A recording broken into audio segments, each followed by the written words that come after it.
আসসালামু আলাইকুম সম্মানিত দর্শক। আশা করি আপনারা সবাই অবশ্যই ভালো আছেন। দেশের বর্তমান রাজনৈতিক প্রেক্ষাপট নিয়ে আজ আমরা এমন কিছু বিষয়ের সাথে যুক্ত করে কথা বলবো, যা হয়তো খালি চোখে খুব সহজে দেখা যাচ্ছে না। কিন্তু রাজনীতির ভেতরে একেবারে পর্দার আড়ালে বিশাল এক পরিবর্তন কিন্তু ঘটে যাচ্ছে। আজকের এই আলোচনাটা একটু মন দিয়ে শুনবেন। কারণ এখানে আবেগ নয়, বরং আমরা একদম নিখাদ বাস্তবতার সমীকরণগুলো মেলানোর চেষ্টা করব। আপনারা নিশ্চয়ই খেয়াল করেছেন, দেশে এখন বিএনপি শাসন চলছে। আর প্রতিদিনই সংবাদ মাধ্যমে বা সোশ্যাল মিডিয়ায় এমন সব খবর সামনে আনা হচ্ছে, যা দেখে মনে হতে পারে রাতারাতি বুঝি দেশের সব চিত্র বদলে যাচ্ছে। বিশেষ করে তারেক রহমানকে একজন মহান, উদার এবং সাধারণ মানুষের অত্যন্ত কাছের নেতা হিসেবে তুলে ধরার এক আপ্রাণ চেষ্টা আমরা চারিদিকে দেখতে পাচ্ছি। ধরুন, তিনি সাধারণ মানুষের মতোই ঘন্টার পর ঘন্টা জ্যামে আটকে আছেন। কোনো প্রকার ভিআইপি প্রটোকল বা বাড়তি সুবিধা নিচ্ছেন না। এই বিষয়গুলো কিন্তু সাধারণ মানুষের মনে, আমি মনে করি, একটা বড় ধরনের চমক সৃষ্টি করছে। শুধু তিনি একা নন, দলের মন্ত্রী বা শীর্ষ নেতারাও কিন্তু বসে নেই। তারা আক্ষরিক অর্থেই মাঠে নেমে গেছেন। এই যে খাল খনন থেকে শুরু করে চারপাশ পরিষ্কার পরিচ্ছন্ন করার অভিযান, কিংবা ঈদের আগে ফ্যামিলি কার্ডের মাধ্যমে সাধারণ পরিবারগুলোকে সহায়তা করা বা ইমাম মুয়াজ্জিনদের ভাতা দেয়া, এগুলো কিন্তু ভীষণ জনপ্রিয় সব উদ্যোগ। সাধারণ মানুষ এসব দেখে হাততালি দিচ্ছে আর বলছে, বাহ, রাজনীতি তো এমনই হওয়া উচিত। আসার সাথে সাথেই একেবারে কাজের বন্যা যেন বইয়ে দেওয়া হচ্ছে। কিন্তু দর্শক, এখানেই একটা বড় কিন্তু আছে। এই যে চমকপ্রদ কাজগুলো আমরা দেখছি, একজন বিশ্লেষকের দৃষ্টিতে এগুলো আসলে কতটা টেকসই? এগুলোকে আমরা রাজনীতির ভাষায় খুব সহজে বলতে পারি কসমেটিক্স ডেভেলপমেন্ট, বা একদম সস্তা জনপ্রিয়তা রাজনীতি। মানুষের পেটে যখন ক্ষুধা থাকে, তখন এই সাময়িক চমক খুব বেশি দিন ম্যাজিকের মতো কাজ করে না। এই মুহূর্তে পবিত্র রমজান মাস চলছে, চারিদিকে মানুষের ঢল।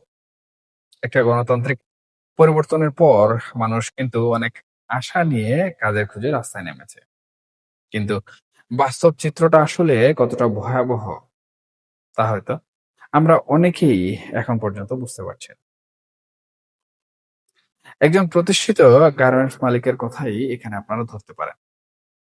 সারা জীবন যিনি অত্যন্ত সফলভাবে ব্যবসা করেছেন, তিনি আজ রীতিমতো দিশেহারা এবং বিধ্বস্ত। কারণ ব্যাংকে তার কোটি কোটি টাকা আটকে আছে, কিন্তু ব্যাংক তাকে ক্যাশে টাকা দিতে পারছে না। আগের সরকারে রেখে যাওয়া সেই চরম ডলার সংকটের কারণে ব্যাংকগুলো আজকে গ্রাহকের সাধারণ চাহিদাই মেটাতে হিমশিম খাচ্ছে। ঈদের সামনে দাঁড়িয়ে হাজার হাজার শ্রমিকের বেতন ভাতা কিভাবে দেবেন তিনি? সেই চরম দুশ্চিন্তায় ওই ব্যবসায়ী রাতের ঘুম, এমনকি ঠিকমতো, আমার মনে হয়, তিনি সেহরি এবং ইফতার করার জন্য সুযোগ পাচ্ছেন না।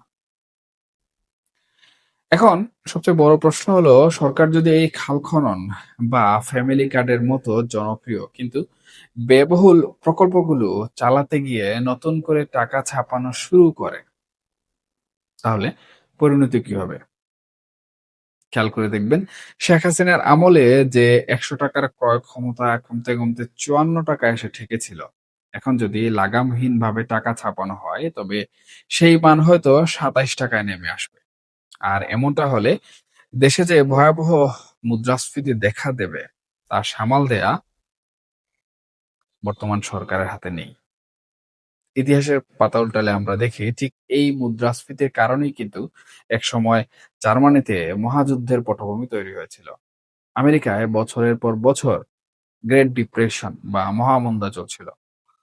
পৃথিবীর অনেক দেশে এক বস্তা টাকা নিয়ে গেলে ১ কেজি আলু পাওয়া যায়, এমন উদাহরণও আছে। কাজেই সাময়িক ম্যাজিক দেখিয়ে হয়তো কিছুদিন মুগ্ধ করে রাখা যাবে, কিন্তু দিন শেষে সাধারণ আমজনতা তো অর্থনীতি বুঝে না। তারা আসলে বুঝে চাল, ডাল, আলু অথবা আটার দাম। রাজনীতির মাঠের আরেকটা চমৎকার বিষয় খেয়াল করুন। গত ১.৫ বছর ধরে যারা মাঠ গরম করে চরম হুংকার দিচ্ছিল, আজ কিন্তু তারা একদম চুপ। জামাত ইসলামের কথাই ধরুন, তারা কিন্তু এখন একেবারে নীরব পর্যবেক্ষকের ভূমিকায় চলে গেছে। কারণ তারা খুব ভালো করে বুঝতে পারছে পরিস্থিতি এখন সম্পূর্ণ ভিন্ন এবং বিএনপি ক্ষমতায় আসার পর সমীকরণ পাল্টে গেছে। আবার যারা আগে কথায় কথায় বড় বড় বুলিয়া উড়াতেন, তারা এখন নতুন ক্ষমতাবানদের সামনে একেবারে গুটিয়ে আছেন। কেউ সাহস করে একটা কড়া সমালোচনাও করতে পারছেন না। পরিবেশ বুঝে সবাই এখন নিজেদের যে খুলস রয়েছে, সেই খুলসের ভিতরে কিন্তু ঢুকে গেছেন। কিন্তু দর্শক, সবচেয়ে চমকপ্রদ এবং ভয়ঙ্কর নীরব খেলাটা ঘটছে একেবারে পর্দার আড়ালে। প্রকৃতির একটা সাধারণ নিয়ম আছে, প্রকৃতি কখনো কিন্তু শূন্যতা পছন্দ করে না। ঠিক তেমনি রাজনীতির মাঠেও কোনো শূন্যতা দীর্ঘস্থায়ী হয় না। আপাতত দৃষ্টিতে আপনাদের মনে হতে পারে আওয়ামী লীগ বোধহয় মাঠ থেকে একেবারে নিশ্চিহ্ন হয়ে গেছে, তাদের আর কোনো অস্তিত্ব নেই। কিন্তু বাস্তব চিত্রটা সম্পূর্ণ ভিন্ন।